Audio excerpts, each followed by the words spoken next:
All right, shalom, shalom, Yashra'Ella, and shalom to the other nations and our flat earth neighbors in this flat earth neighborhood that we live in. Today we're still on the 10 Kings. I'm going to jump right into it and play some clips about a little bit about why I chose to illustrate the 10 Kings in the way that I did, and the 7 heads in the way that I did, to kind of give you some insight. But first I just want to go over this scripture in Enoch 21. I saw 7 stars of heaven bound together like great mountains and burning with fire. And this is in the lowest parts of the inner earth, in Sheol, Gehenna, the trash dump, where the fallen angels are imprisoned. So these have always been these 7 Elohim that seem to show up everywhere, like our days of the week and everything. But let's jump right into it. Let's play this clip first. Let's see what this one is. They told him that. They got to tell him the rest of the history, and why one of the first lessons they get in all secret societies is Ruth the Moabitess, his great-great-grandmother. Because Moabite is the ancient name for the Moors, who are the people today, got hair like lamb's wool, skin like burnished brass, that think human beings are crayons. Alright, so there you heard it. The Moors are actually Moabites, which actually come from Shem. Let's see if I can remember here. Lot had a relationship, the nephew of Abraham. And so possibly one of these kings is going to be from them, or Mitzrite, which come from Ham, and the Kemetic movement, but it's the same kind of magical arts that they're practicing, whether they're, doesn't really matter their bloodline, but they're practicing very similar African magic type stuff. And let's find some more on that from the Moors and see how they describe it using their own words. Okay, here we go. So we have now been into this separatism where we look at our ancient ancestors. We believe that they had worshiped gods anciently. We believe all these things. Then they have taken and done a masterful job of separating all the principles that existed then that we understood. Now those principles of spirituality, which are going to come in what you now call cosmology, dealing with the zodiac, mathematics, even music, is going to manifest in what we now call the 7 liberal arts, and so on and so forth. Those things is what the ancient practices really were. They had these things down to a science, whether you're talking about understanding vibration, whether you're talking about understanding your cosmological footprint, or what you call your zodiac, getting into those things, understanding how to manifest beings to do certain jobs, or to bring them into this gate at a certain time. He just said how to manifest beings and bring them into this gate to do certain jobs, okay? Now, whether he's talking about demons or these actual fallen angel heads, who knows? But it's part of the magical arts, and he says something else very interesting right here. Time based on the alignment of the planets. Okay, these things have been practiced for thousands of years. Those spiritual practices then were taken out and went into different lands. And those become what you now call Buddhism, Shintoism, Muslim, Christianity. There is nothing that did not come from we, that is not ours on this planet when it comes. All right, so there you have it. So let's kind of move on to the Russians. Let's see what this Irene Russian lady has to say. She loves to talk about technology from fallen angels and stuff, so here we go.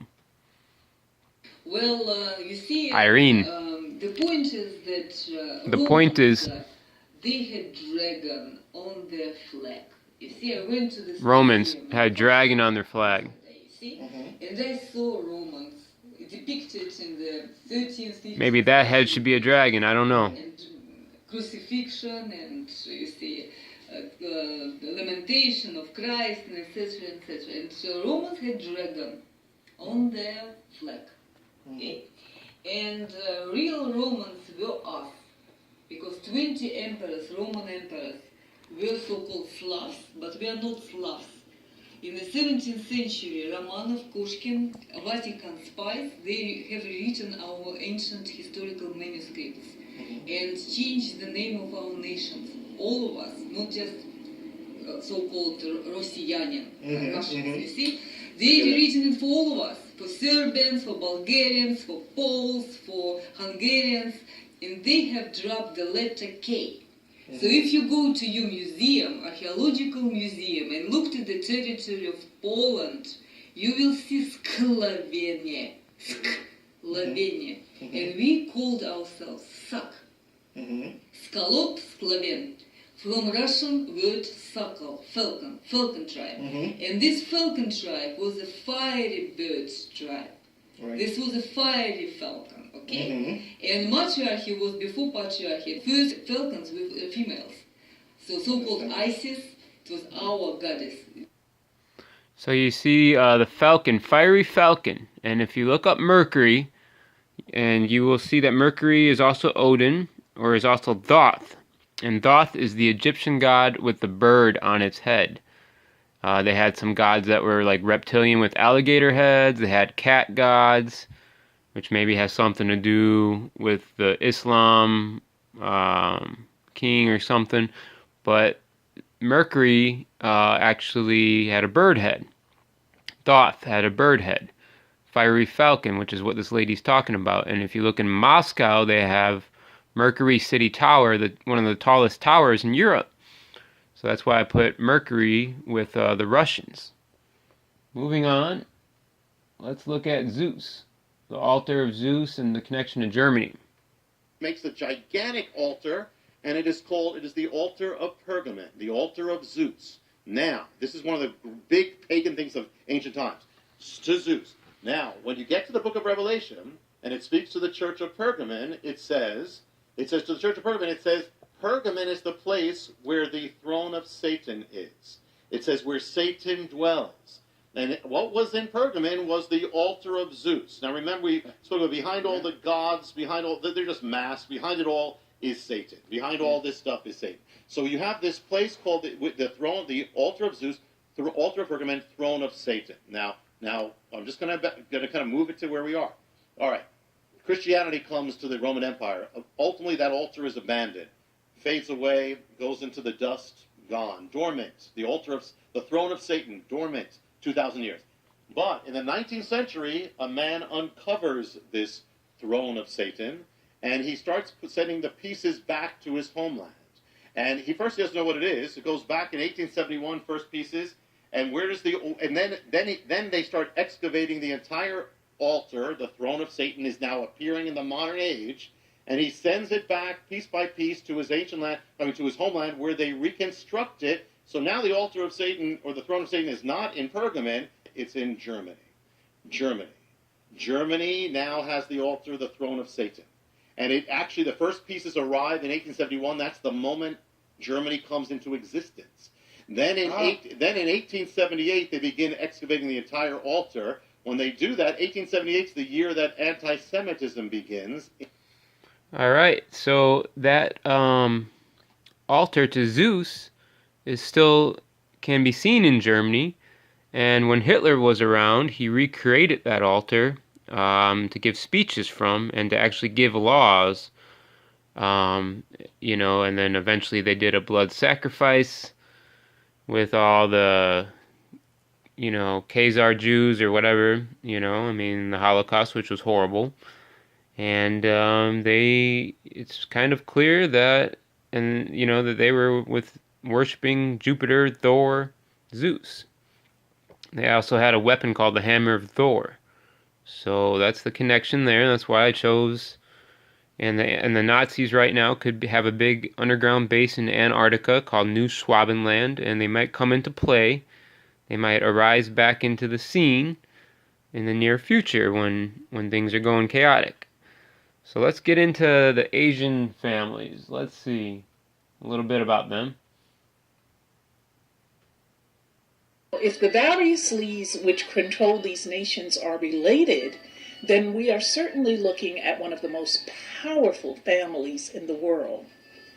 In terms of power, they would be just as powerful as the Rockefellers.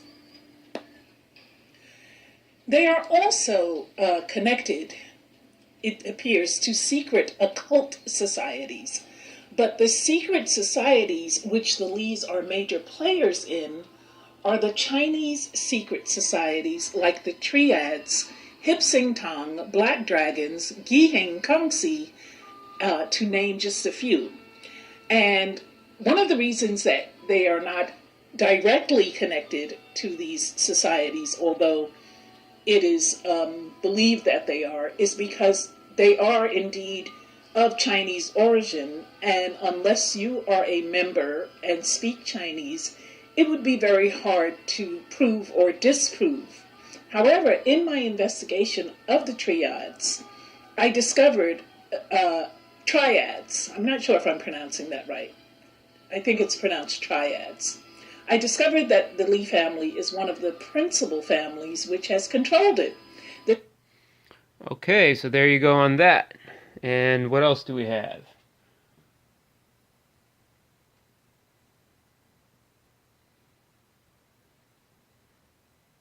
This actually, so we kind of touched on everybody in a sense, you know. You could get more into the Esau Arabia oil families, you could get more into the two different branches of Freemasonry that kind of, one goes as the Republicans and one kind of dominates the Democratic Party. Of course, you have the Rothschild banking families and the English monarchies, both who say they are Jews and are not Jews, but are of the synagogue of Satan. So, and then of course we have the Vatican, you know.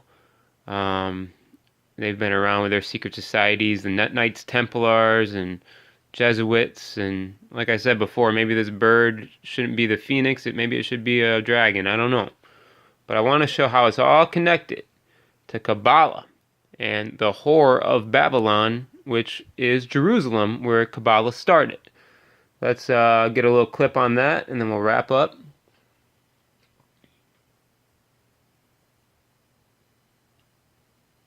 We don't at least have 3 of them. I'm walking. We have another one back there. I'll leave. But we have to, not blessings, blessings. Because bless me. For ETC. And Knights Templars, Knights of Columbus, Eastern Stars, Daughters of Isis, Kykla's Ku Klux Klan, Union Guard, White Camellia, Skull and Bones, anyone in your mystic degrees, all of them, don't get it twisted, just because they're in Islam or Christianity or Judaism, they're all Kabbalists. Are we clear? Yeah. And all of them know what that Kaaba is in Mecca. All of them do.